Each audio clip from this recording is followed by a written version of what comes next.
বেনাপোল স্থলবন্দরে বাণিজ্য ধস, কর থেকে নেমেছে আমদানি রপ্তানি, ভারতীয় নিষেধাজ্ঞা আবহাওয়াকে দুষছে কর্তৃপক্ষ। অতিরিক্ত শুল্ক কড়াকড়ি আরোপ করার কারণে পার্শ্ববর্তী ভোমরায় চলে গেছে।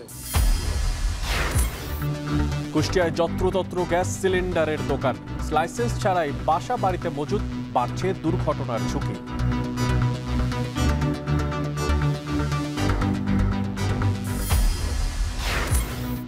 দুই দশক অচল নেত্রকোনার মৎস্য বীজ উৎপাদন খামার, অন্য জেলা থেকে পোনা পরিবহনে ক্ষতিগ্রস্ত চাষিরা।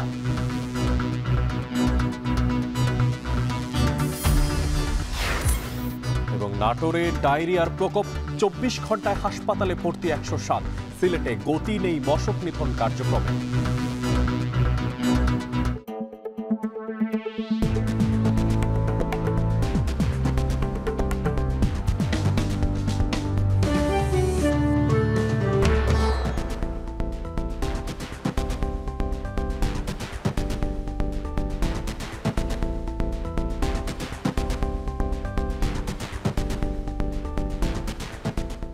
সবাইকে স্বাগত জানাচ্ছি এখন জনপদে।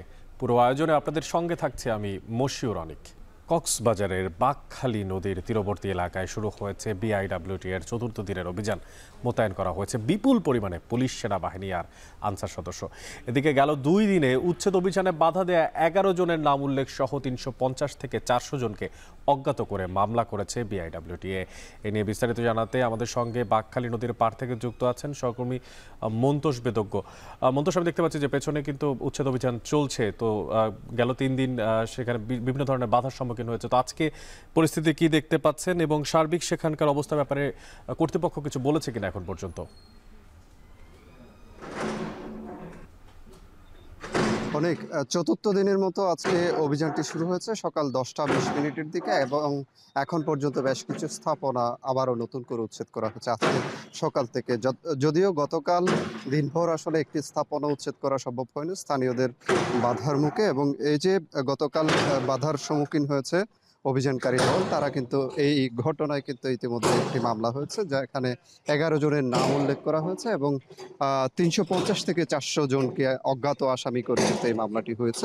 বিআইডব্লিউটিএ কর্তৃপক্ষ বাদী হয়ে কক্সবাজার সদর থানায় এই মামলাটি দায়ের করেছে। এবং এখন পর্যন্ত এরপর আজকেও আমরা দেখেছি এই উচ্ছেদ অভিযানকে ঘিরে গতকাল যে এলাকাটিতে উচ্ছেদ অভিযানের কথা ছিল সেই জায়গাটিতে আসলে একটা উত্তেজনাকর পরিস্থিতি আসলে সেখানে বিরাজ করছে, এবং সেখানে আমরা দেখেছি সেই এলাকায় প্রতিবন্ধকতা তৈরি করা হয়েছে। বিদ্যুতের খুঁটি হচ্ছে ওখানে একটি কালভার্টের উপর ফেলে সেখানে এক ধরনের বাধা তৈরি করা হয়েছে, এবং কোনো যানবাহন কিন্তু সেই এলাকায় যাতায়াত করতে পারছে না। এর বাইরে পার্শ্ববর্তী যে একটি বাজার রয়েছে সেই বাজারটিও আসলে সেখানকার অধিকাংশ ব্যবসায়ী যেহেতু পেশকারপাড়া এলাকায় বসবাস করেন, অর্থাৎ গতকাল যে এলাকাটিতে প্রতিবন্ধকতা তৈরি হয়েছিল সেই জায়গাটিতে যেহেতু বসবাস করেন, সেই ব্যবসায়ীদের একটি বড় অংশ কিন্তু পার্শ্ববর্তী যে বড় বাজার, কক্সবাজার শহরের সবচেয়ে বড় যেটি বাজার, সেই বাজারের অধিকাংশ ব্যবসা প্রতিষ্ঠান বর্তমানে বন্ধ রাখা হয়েছে এই উচ্ছেদ অভিযান তৎপরতার প্রতিবাদে। এবং এখন পর্যন্ত আমরা দেখছি যে এর প্রেক্ষিতে কক্সবাজার শহরের কস্তুরাঘাট এলাকায়, যে এলাকাটিতে প্রথম 2 দিনের অভিযান হয়েছে যে এলাকার আশপাশে, সেই এলাকাটিতে বর্তমানে অভিযান পরিচালনা করা হচ্ছে। এবং এই মুহূর্তে যে ভবনটি এখানে ভাঙা হচ্ছে সেটি স্থানীয় একজন প্রভাবশালী মৎস্য ব্যবসায়ী নাগু কোম্পানি, তার ভবনটি এই মুহূর্তে ভাঙা হচ্ছে। এবং আশপাশে আমরা দেখছি যে আসলে 2 দিক থেকেই উচ্ছেদ অভিযানটি পরিচালনা করা হচ্ছে। এখানে বিপুল সংখ্যক সেনা সদস্য মোতায়েন রয়েছে, আজকে পুলিশ সদস্য মোতায়েন রয়েছে, এবং আনসার বাহিনীর সদস্যরাও কিন্তু এখানে মোতায়েন রয়েছেন। সব মিলে এখানে যে পরিস্থিতি, যে জায়গাটিতে এই মুহূর্তে উচ্ছেদ অভিযান পরিচালিত হচ্ছে সেই জায়গায় কিন্তু এই মুহূর্তে কোনো প্রতিবন্ধকতা আসলে এখন পর্যন্ত তৈরি হয়নি, এবং যে উচ্ছেদ কার্যক্রম সেটি এই জায়গাটিতে নির্বিঘ্নে চলছে সেটি বলা যায়। এবং এই যে উচ্ছেদ অভিযান, বিশেষত 2010 সালে যে নদীবন্দরটি ঘোষণা করা হয়েছিল এর আওতাধীন যেসব এলাকা রয়েছে 269 একর মতো, এই জায়গাটিতে যেসব স্থাপনা গড়ে উঠেছে সবগুলো স্থাপনায় উচ্ছেদে আসলে মাঠে নেমেছে বিআইডব্লিউটিএ কর্তৃপক্ষ। অনেক এই ছিল আমার কাছে সবশেষ। কক্সবাজারের বাকখালী নদীর পাড়ে বিআইডব্লিউটিএ চালাচ্ছে উচ্ছেদ অভিযান, সে বিষয়ে সবশেষ খোঁজখবর রাখছিলেন সহকর্মী মন্তোষ বেদজ্ঞ। রাজশাহী বিশ্ববিদ্যালয়ে জুলাই ৩৬ হলে রাত ১১টার পর প্রবেশ করা ছাত্রীদের নিয়ে আপত্তিকর মন্তব্য করায় ছাত্রদল নেতার বহিষ্কারের দাবিতে বিক্ষোভ করছেন শিক্ষার্থীরা। গেল রাতে হলের সামনে অবস্থান নিয়ে বিক্ষোভ করেন নারী শিক্ষার্থীরা। এই সময় ছাত্রদল নেতা আনিসুর রহমানের স্থায়ী বহিষ্কার, মনোনয়নপত্র বাতিল আর প্রকাশ্যে ক্ষমা চাওয়ার দাবি জানান তারা।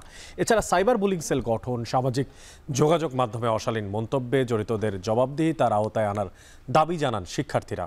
অভিযুক্ত ছাত্রদল নেতা আনিসুর রহমান মিলন শাহ মুগদুল হল শাখা ছাত্রদলের সহসভাপতি। তবে অভিযোগ ওঠায় রাতেই ওই ছাত্র নেতাকে দলীয় পদ থেকে আজীবন বহিষ্কারের ঘোষণা দেয় বিশ্ববিদ্যালয়ের শাখা ছাত্রদল। এর আগে গত সোমবার রাত ১১টার পর হলে ফেরায় জুলাই ৩৬ হলের ৯১ ছাত্রীকে প্রত্যক্ষের অফিসে তলব করে নোটিশ দেওয়া হয়।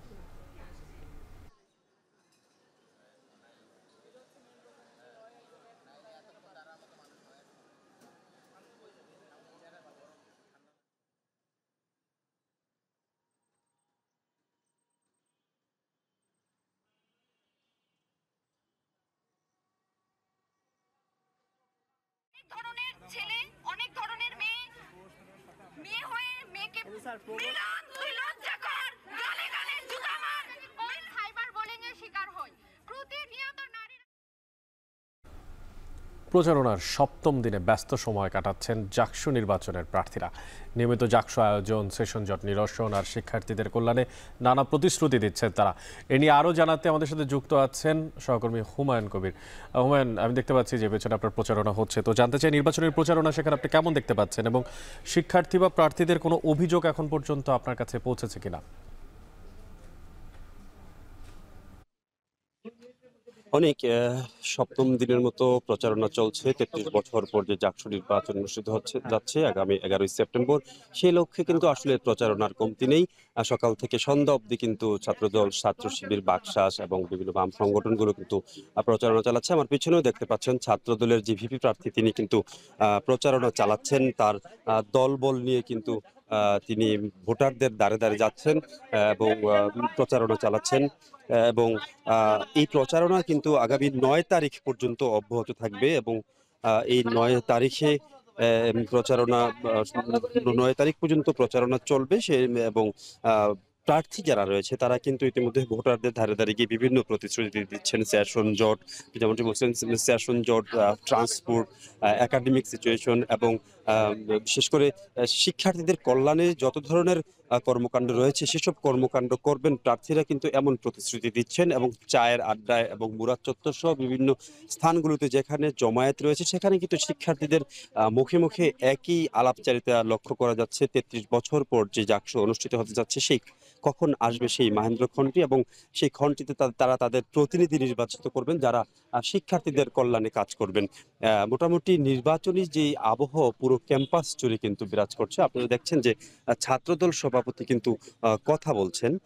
ছাত্রদল সভাপতি কথা বলছেন, তিনি সাংবাদিকদের সাথে ব্রিফ করছেন যে আসলে প্রতিদিনের কর্মকাণ্ড নিয়েও কিন্তু এখানে ছাত্রদল সহ বিভিন্ন যে প্যানেল রয়েছে তারা ব্রিফ করছেন, কখন কিভাবে কাজ করবেন সেসব বিষয়ে কিন্তু আলাপচারিতা করছেন এবং যেমনটি বলছিলাম যে বিভিন্ন জায়গায় গিয়ে কিন্তু প্রতিশ্রুতি দিচ্ছেন। একটি নতুন খবর রয়েছে আজকে, শিক্ষার্থীরা কিন্তু যে প্রার্থীদের গ্রুপ টেস্টের যে একটি বিষয়, সেটি নির্বাচনী আচরণবিধিতে বাধ্যতামূলক থাকলেও সেটি কিন্তু কোনো অদৃশ্য কারণে করা হয়নি। পরে আমরণ, অনশন সহ বিভিন্ন দাবি দেওয়ার প্রেক্ষিতে আজ থেকে কিছুক্ষণ আগে নিশ্চিত হয়ে গেছে, আজ থেকে প্রশাসন একটি নতুন সিদ্ধান্ত নিয়েছে। আজ থেকে সম্ভবত বলা হচ্ছে যে আজ বিকেল থেকে প্রার্থীদের যে গ্রুপ টেস্ট সেটি হয়তো কার্যকর করা হবে, এমন কথাই কিন্তু জানা গেছে। তো গ্রুপ টেস্টের যে কার্যকরের যে বিষয়টি নিশ্চিত করা হলে হয়েছে জেনে সাধারণ শিক্ষার্থীরা কিন্তু সন্তোষ প্রকাশ করেছেন, কারণ তারা তাদের যে প্রার্থীকে নির্বাচন করবেন সে প্রার্থীটি আসলে মাদকাসক্ত কিনা, তিনি স্বচ্ছ চরিত্রের কিনা, সেটি কিন্তু এই ডোপ টেস্টের মাধ্যমে কিন্তু প্রমাণ হবে। সে কারণে ডোপ টেস্টের যে বিষয়টি সেটি নিয়ে আসলে সাধারণ শিক্ষার্থীদের মধ্যে কিন্তু একটি চরম একটি ক্ষোভ ছিল। তো আজকে এই ডোপ টেস্টের যে সিদ্ধান্ত হয়েছে সেই সিদ্ধান্তকে আসলে সাধারণ শিক্ষার্থীরা স্বাগত জানিয়েছেন। সব মিলিয়ে আসলে জাহাঙ্গীরনগর বিশ্ববিদ্যালয়ের যে প্রচারণা জমে উঠেছে, আর মাত্র 5 দিন বাকি রয়েছে শেষ মুহূর্তের প্রচারণায়। আসলে সকাল থেকে সন্ধ্যা অবধি বিশ্ববিদ্যালয়ের সাধারণ শিক্ষার্থীরা ভোটারদের কাছে যাচ্ছেন এবং তাদের প্রতিশ্রুতি দিচ্ছেন। এই ছিল জাহাঙ্গীরনগর বিশ্ববিদ্যালয় থেকে জাকসুর সর্বশেষ পরিস্থিতি নিয়ে আমার কাছে বিস্তারিত।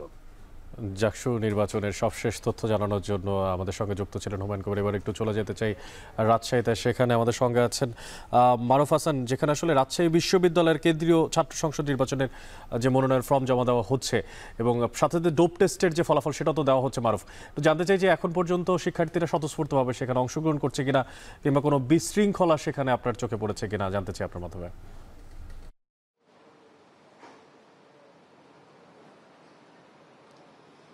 অনেক রাজশাহী বিশ্ববিদ্যালয় কেন্দ্রীয় ছাত্র সংসদ রাকসু নির্বাচনের যে সময়সীমা বৃদ্ধি করা হয়েছিল মনোনয়ন ফর্ম উত্তোলনের, সেটি কিন্তু শেষ হয়েছে গতকাল থেকে। আজ থেকে শুরু হয়েছে মনোনয়ন ফর্ম দাখিলের সময়।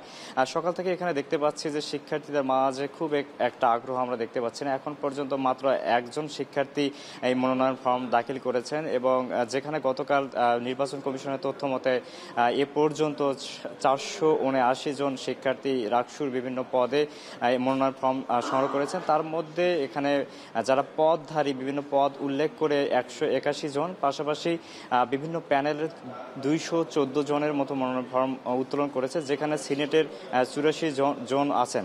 ডোপ টেস্টের বিষয়ে এখানে গতকাল আমরা দেখেছি যে এ পর্যন্ত সর্বমোট 861 জন শিক্ষার্থী ডোপ টেস্টের স্যাম্পল দিয়েছেন এবং সেখানে ডোপ টেস্টের ফলাফল দেওয়া হয়েছে এবং তাদের হাতে রিপোর্ট দেওয়া হয়েছে। সেই রিপোর্ট এবং ডোপ টেস্টের যে তথ্য, পাশাপাশি মনোনয়ন ফর্ম যেটি তারা উত্তোলন করেছেন সেটি পূরণ সহ ডোপ টেস্টের রেজাল্টের যে লিস্টটি আছে সেটি সহ তারা কিন্তু এখানে দাখিল করছে। মূলত যাদের ডোপ টেস্টে পজিটিভ রেজাল্ট আসছে তারা কিন্তু এই নির্বাচনে অংশগ্রহণ করতে পারবে না। এটা কিন্তু নির্বাচন কমিশন চূড়ান্তভাবে আগে সিদ্ধান্ত জানিয়েছেন। এখন পর্যন্ত সকাল থেকে আমরা মাত্র একজন প্রার্থীকে দেখেছি যিনি মনোনয়ন ফর্ম জমা দিয়েছেন। তবে মনে হচ্ছে যে সময় যত বাড়বে তত দ্রুত হয়তো শিক্ষার্থীরা মনোনয়ন ফর্ম এখানে দাখিল করতে আসবেন, এমনটি কিন্তু আমরা আশা করছি এবং নির্বাচন কমিশন সহ রিটার্নিং কর্মকর্তারা এমনটাই প্রত্যাশা করছেন। অনেক রাজশাহী বিশ্ববিদ্যালয় থেকে রাকসুর এই ছিল আমার কাছে সবশেষ তথ্য। মারুফ হাসান যুক্ত ছিলেন রাজশাহী বিশ্ববিদ্যালয় থেকে, সেখানে রাষ্ট্র নির্বাচনের সবশেষ খবরাখবর জানছিলাম আমরা তার মাধ্যমে। এদিকে বাংলাদেশ কৃষি বিশ্ববিদ্যালয়ের যে আন্দোলনরত শিক্ষার্থীদের বারবার আলোচনায় বসতে বললেও তারা না আসায় এজেন্ডা তৈরি করা যায়নি, আর ফলে অনুষ্ঠিত হয়নি সিন্ডিকেটের সভাও।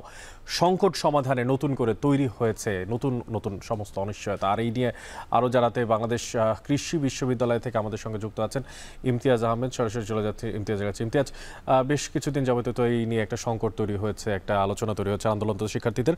একটু জানতে চাই যে এখন বর্তমানে আপনি ক্যাম্পাসের পরিবেশটা কি দেখতে পাচ্ছেন এবং ছাত্রছাত্রী বা প্রশাসনের তরফ থেকে নতুন কিছু জানতে পারা গেছে কিনা?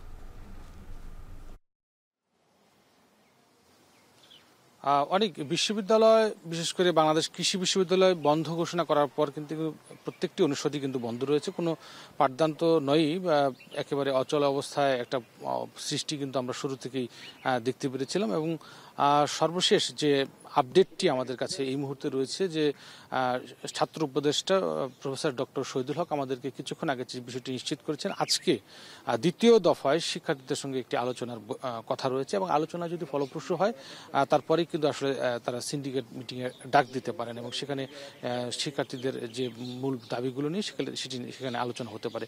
এর আগের একটু প্রেক্ষাপট যদি বলি যে গত মঙ্গলবার সন্ধ্যা 7টা থেকে রাত 12টা পর্যন্ত, অর্থাৎ 5 ঘন্টা ব্যাপী কিন্তু যারা শিক্ষার্থী রয়েছিলেন এবং বিশ্ববিদ্যালয়ে যারা প্রশাসনের যারা ছিলেন, বিশেষ করে সেখানে আমরা দেখতে পেরেছিলাম যে সহকারী প্রক্টর, ছাত্র বিষয়ক উপদেষ্টা থেকে শুরু করে ভার্চুয়ালি কিন্তু বিশ্ববিদ্যালয়ের উপাচার্য তিনিও কিন্তু যুক্ত ছিলেন এবং সেখানে শিক্ষার্থীরা কিন্তু বেশ কয়েকটি দাবি কিন্তু মোটা দাগে তারা দাবি করেন। সেখানে তারা বলেন যে হল ত্যাগের যে নির্দেশনাটি দেওয়া হয়েছে বিশ্ববিদ্যালয়ের পক্ষ থেকে সেটি যেন দ্রুত সময়ের মধ্যে প্রত্যাহার করেন এবং 7 দিনের মধ্যে বিশ্ববিদ্যালয় চালুর ব্যাপারে যেন তারা সিদ্ধান্ত গ্রহণ করেন। পাশাপাশি শিক্ষার্থীদের বিরুদ্ধে যেন কোনো ধরনের শাস্তিমূলক ব্যবস্থা নয় সে বিষয়টি কিন্তু উল্লেখ করেন। তো আজকে কখন এই আলোচনা অনুষ্ঠানটি শুরু হবে, কখন এই মিটিংটি হবে সেই বিষয়ে কিন্তু এখন পর্যন্ত আমরা জানতে পারিনি। তবে বিশ্ববিদ্যালয়ে আজকের যে পরিস্থিতি আমরা দেখতে পাচ্ছি, প্রশাসনিক কার্যক্রম এবং যে ব্যাংক থেকে শুরু করে কোষাধ্যক্ষের কার্যালয় এগুলো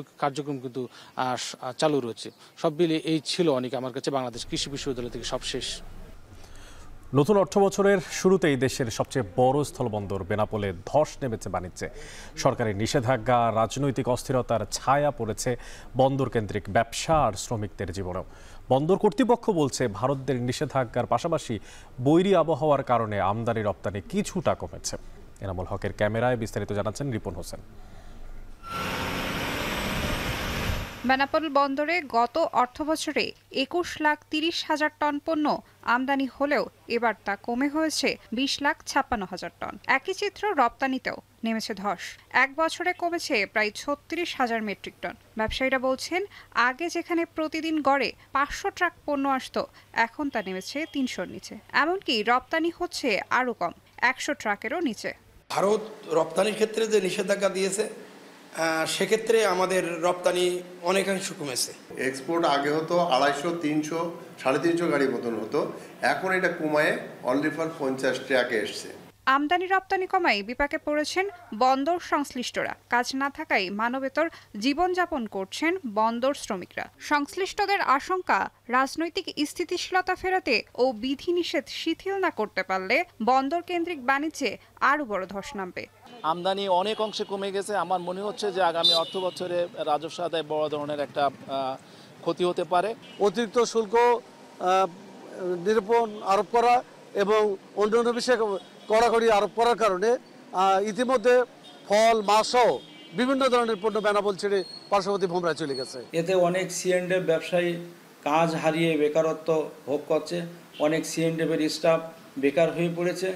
যারা ট্রান্সপোর্ট ব্যবসা করে তারাও বেকার হয়ে পড়েছে। বেনাপোল কর্তৃপক্ষ বলছে, বন্দরে আমদানি রপ্তানি কম বেশি হওয়া স্বাভাবিক প্রক্রিয়া। বছরের একটা সময় কমে, আবার পরবর্তীতে তা বেড়ে যায়। তবে দ্রুতই বাণিজ্যে গতি ফিরবে বলে আশাবাদী তিনি। 30 সেপ্টেম্বর পর্যন্ত হয়তো একটু কম থাকবে। 30 সেপ্টেম্বরের পরে আবার সেই আমদানি রপ্তানি স্বাভাবিক যে ফ্লো, সেটি অবশ্যই হয়ে যাবে বলে আশাবাদী। গেল 8 এপ্রিল থেকে ভারত তাদের আকাশপথ ব্যবহার করে বাইরের দেশে বাংলাদেশি পণ্য পরিবহন বন্ধ করে দেয়। এরপর 17 মে আরেকটি নিষেধাজ্ঞায় গার্মেন্টস, তৈরি পোশাক, তুলা, সুতির বস্ত্র, প্লাস্টিক, কাঠের আসবাব ও ফলজাত পণ্য রপ্তানিও নিষেধ করে। এতে দুই দেশের বাণিজ্যে বড় ধস নামে। এখন যশোর। সেলুন, পান সিগারেটের দোকান কিংবা মুদির দোকান, সব জায়গায় পাওয়া যাচ্ছে গ্যাস সিলিন্ডার। আমি বলছিলাম কুষ্টিয়ার আবাসিক এলাকার কথা, যেখানে যত্রতত্রভাবে গড়ে উঠেছে এই সমস্ত গ্যাস সিলিন্ডারের দোকান। অনুমোদন বা নিরাপত্তা ব্যবস্থা ছাড়াই অলিগলির বাসা বাড়িতে মজুত রাখা হচ্ছে সিলিন্ডারগুলো। নেই ফায়ার সার্ভিসের লাইসেন্স বা অগ্নি নিরাপক কোনো ব্যবস্থা। ব্যবসায়ীরা জানেনই না রক্ষণাবেক্ষণের সঠিক নিয়মকানুন। এতে প্রতিনিয়ত বাড়ছে দুর্ঘটনার নানা ঝুঁকি। মেজবাউদ্দিন পলাশের তথ্য আর ছবিতে দেখবেন বিস্তারিত। গ্যাস সংযোগ না থাকায় কুষ্টিয়ায় এলপিজি গ্যাসের উপর নির্ভরতা শতভাগ। স্থানীয় বাসিন্দারা দৈনিক চাহিদা মেটাতে ব্যবহার করেন সিলিন্ডার গ্যাস। শহরের আমলাপাড়া আবাসিক এলাকা ও শিক্ষা প্রতিষ্ঠানের কাছেই আলিফ আকলাক স্টোরের গোডাউন। তোয়াক্কা করা হচ্ছে না নিয়ম নীতির। অনুমোদন বা নিরাপত্তা ব্যবস্থা ছাড়াই স্থানীয়দের দুর্ঘটনার ঝুঁকিতে রেখে গ্যাস সিলিন্ডারের মজুত করা হয়েছে আবাসিক ভবনের সামনে। এখান থেকেই প্রতিদিন কয়েক হাজার সিলিন্ডার গ্যাস যায় জেলার বিভিন্ন প্রান্তে। এর আগেও তো আমরা এই বিষয়ে প্রতিবাদ জানানো হয়েছিল, এই বিষয়ে আমরা লিখিত দিয়েছি, কিন্তু কোনো প্রতিকার হয়নি। একটা গ্যাসের দোকান বিল্ডিং এর নিচে থাকা উচিত না। এটা আসলে যে গ্যাস মানে বাড়ির বিল্ডিং এর যে মালিক, তারও সংস্কার করা উচিত, যে দোকান দেয় তারও সংস্কার করা উচিত। যদি কখনো একটা দুর্ঘটনা হয়ে যায়, বলা যায় না কখন কি দুর্ঘটনা হয়ে যাবে। যদি পাস করে তাহলে তো এলাকার কিছু থাকবে না, এই হলো মেন সমস্যা। তাছাড়া যদি না হয় কিছু, তাহলে তো কিছুই হবে না। আমরা চাই যেটা যাতে অন্য কোথাও ওটা স্থানান্তরিত হোক। এলপি গ্যাস ব্যবসায়ীদের সংগঠনের তথ্য মতে জেলায় প্রায় 5,000-এর বেশি খুচরা বিক্রেতা রয়েছে, যার সবই অনুমোদনহীন।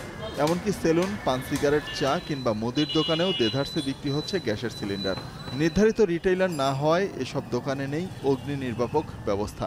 অন্যদিকে কোম্পানিগুলোর অব্যবস্থাপনায় সিন্ডিকেটের কারণে অতিরিক্ত দামে গ্যাসের সিলিন্ডার কিনতে হচ্ছে গ্রাহকদের।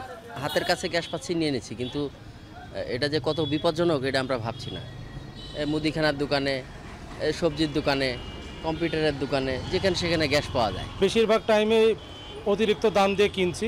আর তাছাড়া এটা আবাসিক এলাকায় বা যেখানে সেখানে যত্র দোকানগুলোতে রাখলে এটা কিন্তু অনেক রিস্কের একটা বিষয় হয়ে দাঁড়াচ্ছে। সাধারণত বাস সিলিন্ডার সহজে করে না, অনেক টেম্পারেচার লাগে বাস করতে, আগুন ধরলে, এইটা আর কি। তাছাড়া কোম্পানিতে কোনো প্রেশার টেশার নাই, আমাদের যতটুকু লাগে আমরা নামাই বেশি। ব্যবসা তো আজকে থেকে করতেছি না, এটা তো অনেক দিন, প্রায় 10 বছর, এবং ওখানে সমস্ত কিছু রুলস, সরকারি রুলস নিয়মকানুন মেনে আমরা ব্যবসা পরিচালনা করছি। স্থানীয় সচেতন নাগরিকরা বলছেন, প্রশাসন এখনই কার্যকর ব্যবস্থা না নিলে বড় ধরনের দুর্ঘটনার শঙ্কা রয়েছে। এদিকে ফায়ার সার্ভিস বলছে, অবৈধ সিলিন্ডার গ্যাস ব্যবসায়ীদের দৌরাত্ম্য ঠেকাতে অভিযান চালানো হবে। যারা দেখভালের দায়িত্বে আছেন তাদের পুরোপুরি উদাসীনতাকে এরা কাজে লাগাচ্ছে, এবং এই কাজে লাগিয়ে তারা এটা দিন দিন বেড়েই চলেছে, যা অত্যন্ত ঝুঁকিপূর্ণ।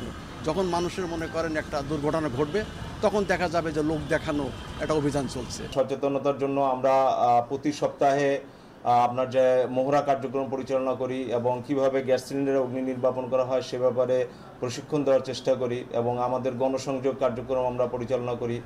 ফায়ার সার্ভিসের তথ্য মতে, গ্যাস সিলিন্ডার বিক্রি করতে কুষ্টিয়ায় অনুমোদিত কোনো লাইসেন্সধারী নেই। গত 1 বছরে এখন পর্যন্ত জেলায় গ্যাস সংক্রান্ত মোট 8টি অগ্নি দুর্ঘটনা ঘটেছে। এখন কুষ্টিয়া। থেকে কারখানা বন্ধের জেরে সংঘর্ষে এক শ্রমিকের প্রাণহানির ঘটনার পর ঠিক 2 দিন পর উৎপাদনে ফিরল আবারও নীলফামারী উত্তরা ইপিজেড। বৃহস্পতিবার সকাল থেকে পুনর্নির্ধারিত সময়ে কাজে যোগ দেন কর্মীরা। তবে এভারগ্রিন প্রোডাক্টস কারখানা শনিবার খুলবে বলে জানায় কর্তৃপক্ষ।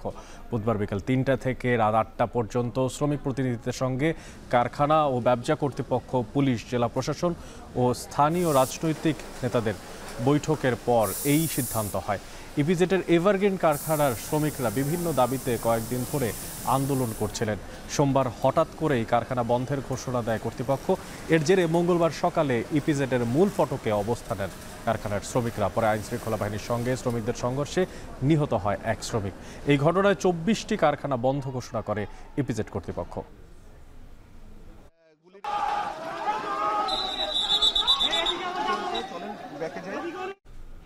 নাটোরে হঠাৎ বেড়েছে ডায়রিয়ার প্রকোপ। আক্রান্তরা অভিযোগ করছেন, নাটোরের পৌরসভার যে সাপ্লাইয়ের পানি তা পান করার কারণেই বাড়ছে ডায়রিয়ার এই সংক্রমণ।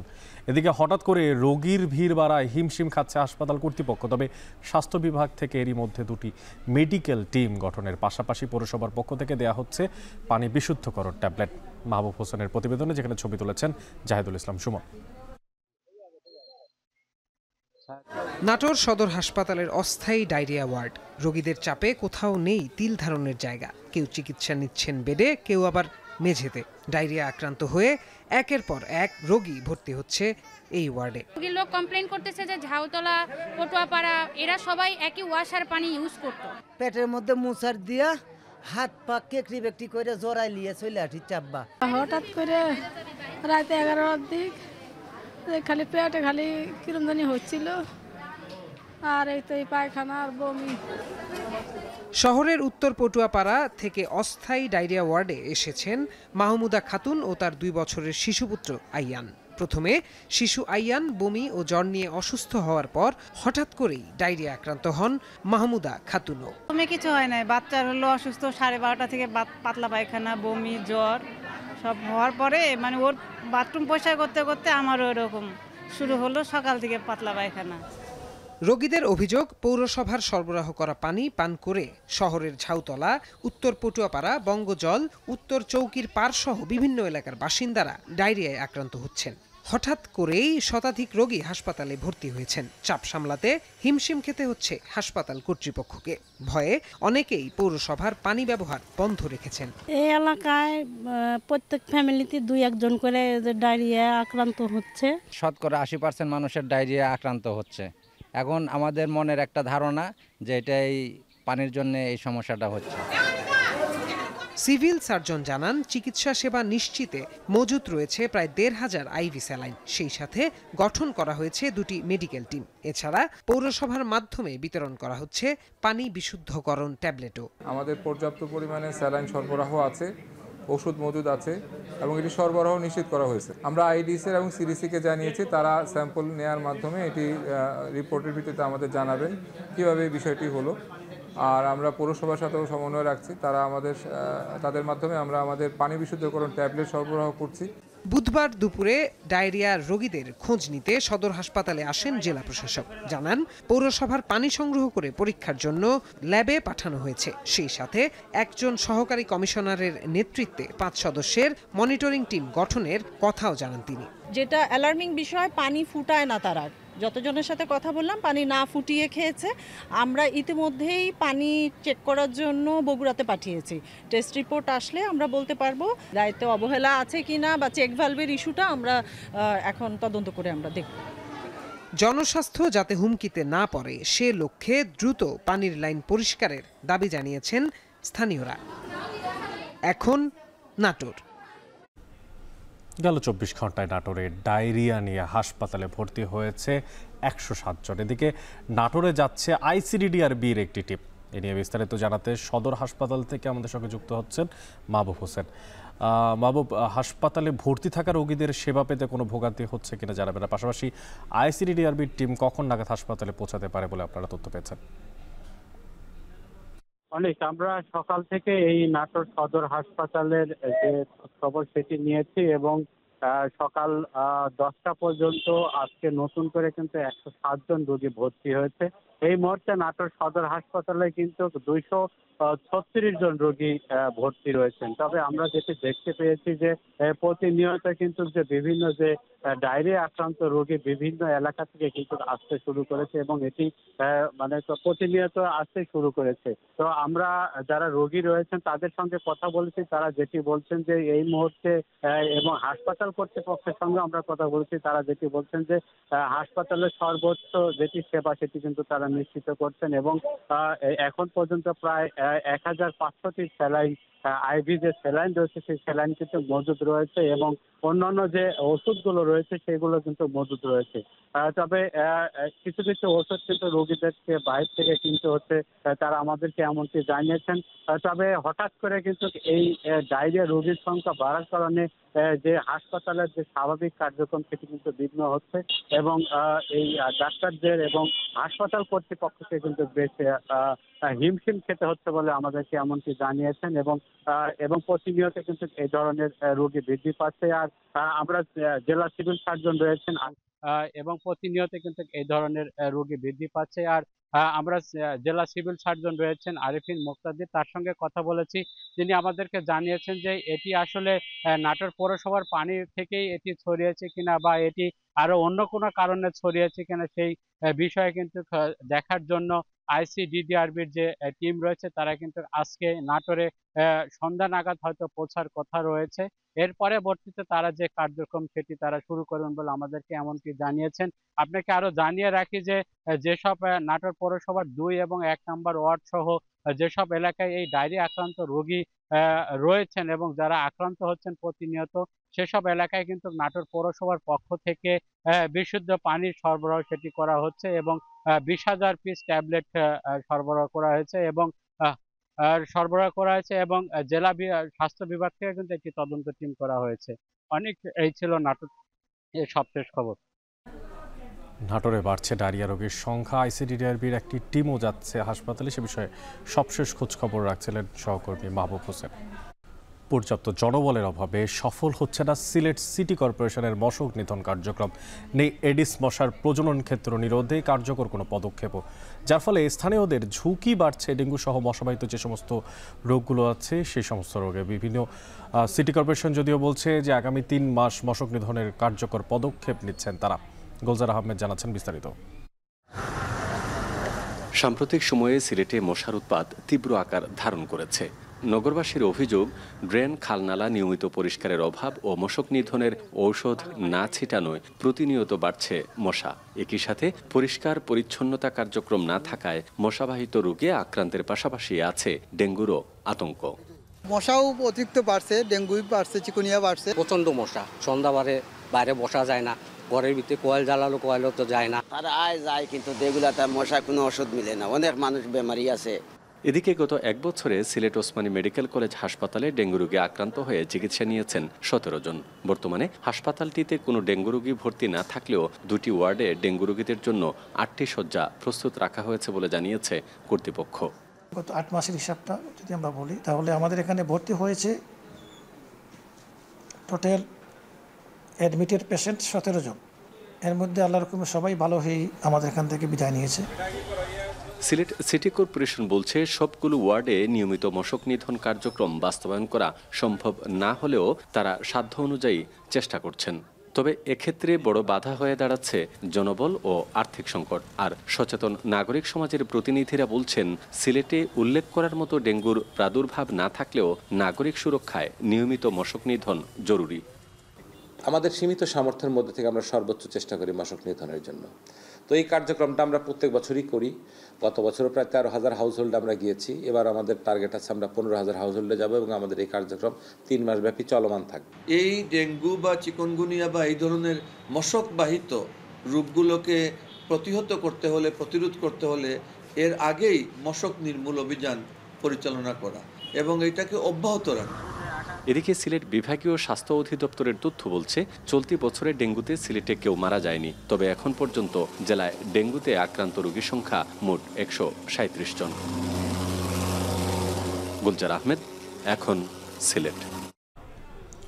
জনবল সংকটে কুমিল্লা সিটি কর্পোরেশনের সেবা কার্যক্রম ব্যাহত হচ্ছে। 242 জনের বিপরীতে এখন কাজ করছে মাত্র 67 জন। এ নিয়ে বিস্তারিত জানাতে কুমিল্লা থেকে আমাদের সঙ্গে যুক্ত আছেন খালেদ সাইফুল্লাহ। খালেদ, আপনার মাধ্যমে জানতে চাই, এই যে কর্মী সংকটের ব্যাপারটা জানলাম, এই কর্মী সংকটের পেছনের কারণটা কি, আর সেবা গ্রহীতারাই বা কি বলছেন সেখানে তাদের ভোগান্তির কথা? অনেক কুমিল্লা সিটি কর্পোরেশন প্রতিষ্ঠা হয়েছিল 2012 সালে এবং এর আগে কিন্তু এটি পৌরসভা ছিল, 150 বছরের প্রাচীন পৌরসভা। তো পৌরসভা থেকে অপর আরেকটি পৌরসভার যেটি সদর দক্ষিণের, সেখানে 9টি ওয়ার্ড যুক্ত করে কিন্তু কুমিল্লা সিটি কর্পোরেশন গঠিত হয় এবং তার পরবর্তীতে এক যুগেরও সময় বেশি পেরিয়ে গেছে। তার মধ্যে যারা পুরাতন কর্মচারী কর্মকর্তা ছিলেন তারা কিন্তু অনেকেই রিটায়ারমেন্টে চলে এসেছেন, যার কারণে যে শূন্যতা তৈরি হয়েছে এত বছরে কিন্তু সেই শূন্য পদগুলো পূরণ করা হয়নি, যার কারণে 220 জনের মতন মানুষ নিয়ে যে সিটি কর্পোরেশনের যাত্রা হয়েছিল সেটি এখন লোকবল সংকটে ঢুকছে এবং এখানে মাত্র 67 জন কর্মকর্তা এই পুরো সিটি কর্পোরেশনের 27টি ওয়ার্ডের মানুষকে সেবা দিয়ে থাকেন এবং যার ফলে এক একজন কর্মকর্তা একাধিক দায়িত্ব পালন করে থাকেন। এখানে প্রধান নির্বাহী প্রকৌশলীর চেয়ার শূন্য আছে, এখানে প্রধান নির্বাহী কর্মকর্তার চেয়ার শূন্য আছে, এখানে স্বাস্থ্য কর্মকর্তার দায়িত্ব পালন করছেন একজন নির্বাহী প্রকৌশলী এবং এভাবেই কিন্তু আসলে বিভিন্ন জন একাধিক দায়িত্ব পালন করছেন এবং সিটি কর্পোরেশনের যে মানুষের যে সেবার যে ব্যবস্থাপনা সেগুলো কিন্তু মারাত্মকভাবে ব্যাহত হচ্ছে এবং মানুষজন কাঙ্ক্ষিত সেবা পাচ্ছে না। বিশেষ করে জলাবদ্ধতা এবং পয়ঃনিষ্কাশন ব্যবস্থা, যে ড্রেনেজ ব্যবস্থা, সব কিছু মিলিয়ে সিটি কর্পোরেশনকে যেভাবে পরিচ্ছন্ন রাখা দরকার, সিটি কর্পোরেশনের যানজট নিরসন করা দরকার, লোকবল সংকটের কারণে কিন্তু সব কিছু সামলাতে গিয়ে এই অল্প সংখ্যক কর্মচারী কিন্তু বেশ হিমশিম খাচ্ছেন। এখানে এমনিতেই সিটি কর্পোরেশনে জনপ্রতিনিধি নেই এবং প্রশাসক দ্বারা পরিচালিত হচ্ছে এবং কাউন্সিলররাও নেই, যার কারণে এখানকার কর্মকর্তারা কিন্তু একাধিক দায়িত্ব পালন করছেন এবং পুরো সিটি কর্পোরেশনের মানুষের সেবা দিতে গিয়ে তারা বেশ হিমশিম খাচ্ছেন। অনেক কুমিল্লা থেকে যুক্ত ছিলেন সহকর্মী খালেদ সাইফুল্লাহ। কোটি টাকার সম্পদ যেটি তৈরি করা হয়েছিল কৃষকদের জন্য যাতে তাদের উপকার হয়, কিন্তু মাত্র 4 থেকে 5 লাখ টাকার জন্য সেই সম্পদ পড়ে আছে প্রায় 2 দশক পর্যন্ত। বলছিলাম শুধু একটা পাম্প কেনার অভাবেই নেত্রকোনার সরকারি মৎস্য বীজ উৎপাদন খামার বন্ধ হয়ে রয়েছে 2 দশক। অথচ এই যে সময়টা মাঝখানের, সেই সময়টাতে সরকারি কর্মচারীদের বেতনের পিছনে খরচ হয়েছে প্রায় 3 কোটি টাকা। আর ক্ষতিগ্রস্ত হয়েছেন জেলার হাজারো মাছ চাষি। জেলা মৎস্য কর্মকর্তা বলছেন দ্রুত এই খামারের পানির ব্যবস্থা সচল করা হবে। রিফাত আহমেদ রাসেলের প্রতিবেদনে দেখবেন বিস্তারিত। নেত্রকোনার দুর্গাপুরের মাছ চাষি এনায়েত ইসলাম প্রতিনিয়তই ময়মনসিংহ থেকে কিনে আনেন বিভিন্ন মাছের পোনা, কারণ নিজ উপজেলা দুর্গাপুরের সরকারি মৎস্য বীজ উৎপাদন কেন্দ্রটি বন্ধ প্রায় 2 দশক ধরে। ফলে বাড়তি খরচ করেই ময়মনসিংহ থেকে মাছের পোনা কিনে আনতে হয় তাকে। আমাদের এই মৎস্য খামারের বন্ধের কারণে আমরা মাছ পাচ্ছি না সঠিকভাবে। বেসরকারি পোনা তো বুঝতে পারছেন, আর সরকারি পোনা তো অনেক ভালো। আমি পোনা আনতে আনতে প্রায় 2 কেজি মারা গেছে, আজকে আনছি। শুধু এনায়েত নন, দুর্গাপুর উপজেলার প্রায় 4000 মাছ চাষির অবস্থা একই রকম, যাদের প্রত্যেককে মাছের পোনা আনতে হয় অন্য জেলা থেকে। সরকারিভাবে কেজি প্রতি মাছের পোনা 250 টাকায় কিনতে পারলেও বেসরকারিভাবে কিনতে হচ্ছে 350 থেকে 500 টাকায়। সেই সঙ্গে পরিবহন খরচ আর মাছের পোনা মারা যাওয়ার ঝুঁকি সব মিলিয়ে লোকসানে মাছ চাষিরা। বেসরকারি খামারতে মাছ কিনতে হওয়া এটা টাকা লাগে অনেক বেশি, আবার আনতে আনতে আমরা আর এইসব মাছ রিক্সের উপরে আনন্দ লাগে মরে যায়। 300 টাকা কেজি লাগবো, আমরা ফোন আনি করতে আমরা বেসরকারি ফোনে আমরা পুকুর চাষ করতেছি। জেলার সীমান্তবর্তী দুর্গাপুর উপজেলায় 80-র দশকে চালু হয় মাছের পোনা উৎপাদন খামার। প্রথম দিকে ভালোভাবে চললেও 2000 সাল থেকে নেই উৎপাদন। প্রথম দিকে পানি না পাওয়া ও পরবর্তীতে পাম্প নষ্ট দেখিয়ে কার্যক্রম বন্ধ করে খামার কর্তৃপক্ষ, যার বাজার দর মাত্র 4 থেকে 5 লাখ টাকা। অথচ খামারের ঠিক পাশেই একই গভীরতায় বসানো পাম্প দিয়ে এখনও সেচ চালিয়ে যাচ্ছে অন্যরা। 2000 সালের দিকে আমাদের ডিপ টিউবওয়েলটি, যেটা আমাদের হ্যাচারিতে আমরা রেনু তৈরি করতাম, সেই ডিপ টিউবওয়েলটা মানে কি আউট অফ অর্ডার, অর্থাৎ মানে এটা কার্যকারিতা বন্ধ হয়ে যায়। সেই সময় থেকেই আমাদের এই হ্যাচারি অঙ্গটি বা হ্যাচারি কম্পোনেন্টটি বন্ধ থাকে। খুবই আশাবাদী যে অচিরেই এই পানির সমস্যাটা সমাধান হবে। পুকুরগুলোর পানি ধারণ ক্ষমতা একবারই কম, যেটা হলো প্রতি বছর সংস্কারটা একটা ব্যয়বহুল ব্যাপার। সরকারের রাজস্ব খাত থেকে যেহেতু এই ব্যয়টা বহন করা হয়, এই জন্য সবসময় বাজেটটা পাওয়া যায় না। যে অভিযোগগুলো এসছে এগুলো আমি খতিয়ে দেখছি, যদি কর্মকর্তাদের অবহেলার প্রমাণ বা অন্য কিছু পাওয়া যায় তাহলে আমরা তদন্ত সাপেক্ষে এটা ব্যবস্থা গ্রহণ করব। দীর্ঘ সময় ধরে বন্ধ পড়ে থাকায় খামারটি পরিণত হয়েছে মশা আর কেঁচু তৈরির আস্তানায়। নষ্ট হয়ে পড়ে আছে যন্ত্রপাতি। তারপরেও খামার ব্যবস্থাপক সহ 4 জন কর্মকর্তা কর্মচারীর বেতন ভাতা বাবদ গত 25 বছরে সরকারকে দিতে হয়েছে প্রায় 3 কোটি টাকা। দূর দূরাইতে এখন আনতে হয় গিয়ে, আমরা পাই না এই জায়গায় এখন আয়া চাষাবাদ নাই, যে ভাঙিয়ে রুগিয়ে পড়তেছে সব। একটা সরকারি ভাবে শুনছিলাম পুকুর আছে, এটাতে আমরা মাছ চাষ করে না আনতেও পারি না। আমরা ওই দূর যদি ফোন না পাইতাম যাইতো 30 সাল যেত না, 30 সাল যেতে যাইতে ফোন আন যেতে আমরা অনেক খরচ হয়। এত কিছুর পরেও 2024-25 অর্থ বছরে খামারটির আয় দেখানো হয়েছে 2,52,000 টাকা। কখনো সরকারি বিভিন্ন অনুষ্ঠানে পণ্য সরবরাহ করে, আবার কখনো চাষিদের পরিবর্তে বাজারে বিক্রি করে টার্গেট পূরণ করছে খামারের কর্মকর্তারা। এটা একটা সার্ভিস সেক্টর। এখানে আমরা কি করি, মানুষের কারিগরি জ্ঞান আমরা প্রদান করি, প্রশিক্ষণ দেই, পরামর্শ দেই, এরপর বিভিন্নভাবে আমরা পুনা দিয়া এলাকায় সহায়তা করি। এটাই আমাদের সেবা। এখানে যে সরকার লাভ করবে এই ধরনের কোনো চিন্তা ভাবনা সরকারের নেই। কিন্তু আপনি যদি আমাদের বেতন ভাতা বা অন্যান্য কিছু হিসাব করেন, সেই হিসাবে তো এটা লাভজনক না। নেত্রকোনার দুর্গাপুরের সরকারি মৎস্য বীজ উৎপাদন খামারে পাম্প বসানো নিয়ে চিঠি চালাচালি হয়েছে বহুবার, কিন্তু কখনো চালু হয়নি খামার, যাতে ক্ষতির মুখে পড়েছেন শুধু সাধারণ মাছ চাষিরাই। রিফাত আহমেদ রাসেল, এখন নেত্রকোনা। বগুড়ায় পাইকারি আর খুচরা পর্যায়ে আলুর দাম বেড়েছে কেজিতে 2 থেকে 3 টাকা পর্যন্ত। এছাড়া কয়েকদিন কম থাকার পর ফের বাড়তি দামে বিক্রি হচ্ছে পেঁয়াজ। কেজিতে 15 থেকে 20 টাকা বাড়তি দরে পেঁয়াজ কিনতে হচ্ছেন যারা পেঁয়াজ কিনতে যাচ্ছেন। নিত্যপণ্যের সরবরাহ আর দাম নিয়ে আরও তথ্য জানানোর জন্য শহরের কলোনি বাজার থেকে যুক্ত আছেন সহকর্মী মাজেদুর রহমান। মাজেদ, যেটা আমরা বেশ কিছুদিন যাবত দেখছিলাম যে দাম কিছুটা কম এবং উৎপাদন খরচের তুলনায় কম দামে আলু বিক্রি করতে হচ্ছে চাষিদেরকে, তো বর্তমান দামে কৃষকদের যে উৎপাদন খরচ তা উঠছে কিনা, তারা সন্তুষ্ট কিনা জানতে চাই আপনার মাধ্যমে। হ্যাঁ অনেক, আপনি জানেন যে আলুর দাম অনেক কম থাকার কারণেই কিন্তু বারবার কৃষকরা এবং যারা হিমাগারে আলু রেখেছিলেন ব্যবসায়ীরা তারা কিন্তু অভিযোগ করে আসছিলেন। এর ফলশ্রুতিতে গত 5 দিন আগে সরকারি তরফ থেকে একটি ঘোষণা আসে যে হিমাগারগুলো রয়েছে সেই হিমাগারগুলোর থেকে 22 টাকা কেজি দরে আলু কিনতে হবে এবং আলুর ন্যূনতম যে দর সেটি কিন্তু 22 টাকা নির্ধারণ করেছিল সরকার। সেই প্রেক্ষিতে কিন্তু আলুর দাম কিছুটা উঠেছে। এখানে 2 টাকা কেজিতে কিন্তু আলুর দাম বেড়েছে। এখানে যে আলুটি যে পাইকারি 14 থেকে 15 টাকা বিক্রি হতো সেটি কিন্তু 18 টাকা কেজিতে বিক্রি হচ্ছে এবং যে খুচরা পর্যায়ে যে আলু সে আলুটি কিন্তু এখন কিনতে হচ্ছে 20 থেকে 24 টাকা জাত ভেদে, আর এইভাবে কিন্তু আলু বিক্রি হচ্ছে। তাছাড়া পেঁয়াজের কথা যদি বলি, কয়েকদিন আগে পেঁয়াজের যে কেজি ছিল 55-60 টাকা, সে পেঁয়াজের কেজি কিন্তু আজকে বেড়ে কিন্তু 75 থেকে 80 টাকা কেজি দরে দেশি পেঁয়াজ বিক্রি হচ্ছে। এখানকার যে ব্যবসায়ীরা যেটি বলছেন যে স্বল্পতা কারণেই কিন্তু পেঁয়াজের দামটি বাড়ছে এবং যেটি খুচরা পর্যায়ে যেটি দাম বাড়া সেটি কিন্তু একটু বেশি পরিমাণ বেড়েছে, যে পরিমাণ নাই পাইকারি পর্যায়ে বেড়েছে।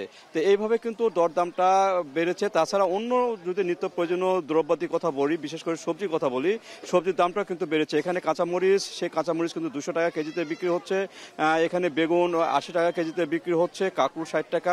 প্রত্যেকটা যে সবজি, সেই সবজিগুলোর দামও কিন্তু বেশ বাড়া।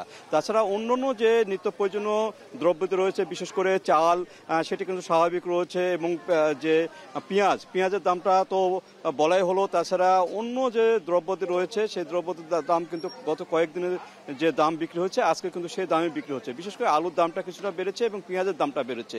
আর মাছ মাংসের দাম স্বাভাবিক রয়েছে, মানে গত কয়েকদিন তুলনায় যেটি ছিল আজকেও সেটি আছে। এইভাবে কিন্তু এখানে হাট বাজারে কিন্তু যে দ্রব্যাদি, সেই দ্রব্যাদিগুলো বিক্রি হচ্ছে। নিত্য প্রয়োজনীয় পণ্যগুলো এখানকার যে ভোক্তারা কিনছে তারা বলছেন যে আরেক কিছুটা দাম কম হলে, বিশেষ করে আলু বাদে অন্যান্য যে সবজি আরও কিছুটা দাম কম হলে তাদের জন্য ভালো হয় বলে বলছেন ভোক্তারা। তো এই ছিল অনেক আমার কাছে যে বগুড়ার হাট বাজারে যে নিত্য প্রয়োজনীয় দ্রব্যাদি বিক্রি হচ্ছে তার সর্বশেষ দরদাম। বগুড়ার হাট বাজারের যে নিত্য প্রয়োজনীয় দ্রব্যাদির দামদর তারই সবশেষ খোঁজ খবর রাখছিলেন সহকর্মী আমাদের সঙ্গে মাজেদুর রহমান। শেষ করছি এখন জনপদে, তবে যাওয়ার আগে শিরোনামগুলো জানিয়ে দিচ্ছি আরও একবার। কক্সবাজারের বাঁকখালীতে চতুর্থ দিনের উচ্ছেদ অভিযান, বিপুল পুলিশ ও সেনাবাহিনী মোতায়েন, বাধা দেয়ায় বিআইডব্লিউটি এর মামলা। বেনাপোল স্থলবন্দরে বাণিজ্য ধস, অর্ধেকে নেমেছে আমদানি রপ্তানি, ভারতীয় নিষেধাজ্ঞা আবহাওয়াকে দুষছে কর্তৃপক্ষ। অতিরিক্ত শুল্ক কড়াকড়ি আরোপ করার কারণে পার্শ্ববর্তী ভোমরায় চলে গেছে। কুষ্টিয়ার যত্রতত্র গ্যাস সিলিন্ডারের দোকান, লাইসেন্স ছাড়াই বাসা বাড়িতে মজুত, বাড়ছে দুর্ঘটনার ঝুঁকি। 2 দশক অচল নেত্রকোনার মৎস্য বীজ উৎপাদন খামার, অন্য জেলা থেকে পোনা পরিবহনে ক্ষতিগ্রস্ত চাষিরা। 300 টাকা কেজি লাগবো, 6 এর উপরে আনন্দ লাগে, মরে যা। এবং নাটোরে ডায়রিয়ার প্রকোপ, 24 ঘন্টায় হাসপাতালে ভর্তি 107। সিলেটে গতি নেই মশক নিধন কার্যক্রমে।